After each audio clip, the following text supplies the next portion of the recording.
High. তো এটা ছিল রাধা অষ্টমীর দিন, আর আমরা সকাল সকাল বেরিয়ে পড়েছিলাম পুজোর ওখানে যাব বলে। আর এদিনকার ওয়েদারটা এত সুন্দর লাগছিল, বাট প্রচণ্ড গরমও ছিল। তো আমরা এখানে এসেই প্রথমে ওকে কাজ করতে বসিয়ে দিয়েছিলাম।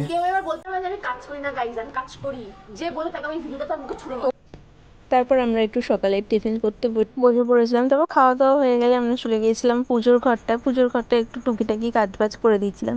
বেশিরভাগ তো মাসি কাকি এরা সবাই মিলে করেছিল, আমরা ওই বসে বসে ফল টলগুলো সারিয়ে দিচ্ছিলাম।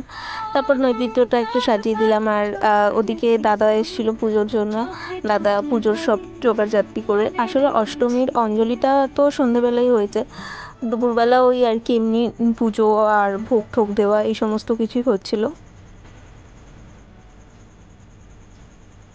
তারপর মাসি এসে ঠাকুরকে ভোগ দিল আর আমাদেরকে বললো যে তোমরাও কে এবার খেয়ে নাও, কারণ বেলা অনেকটাই হয়ে গেছিলো। আর এখানে আমাদের সেদিনকার ছিল খিচুড়ি, বেগুনি, কুমড়ো ভাজা, পটল আলুর তরকারি, ফুলকপি আলুর তরকারি, আর খাবারগুলো এত সুন্দর সুন্দর হয়েছিল। তারপর আমরা আবার বসে পড়েছিলাম খেয়ে দিয়ে উঠেই যে আইসক্রিম খাবো বলে। আসলে দাদা আমাদের জন্য এটা অর্ডার করে দিয়েছিল, এত কাজ করেছি আমরা তাই জন্য। সব কিছু খাওয়া দাওয়ার পর এত ঘুম পাচ্ছিল, ও ওদিকে ঘুমিয়ে পড়েছে আর আমরা ওকে তখনও ডিস্টার্ব করে যাচ্ছি। তো ভিডিওটা কেমন লাগলো জানিও। চলো আজকের মতন টাটা।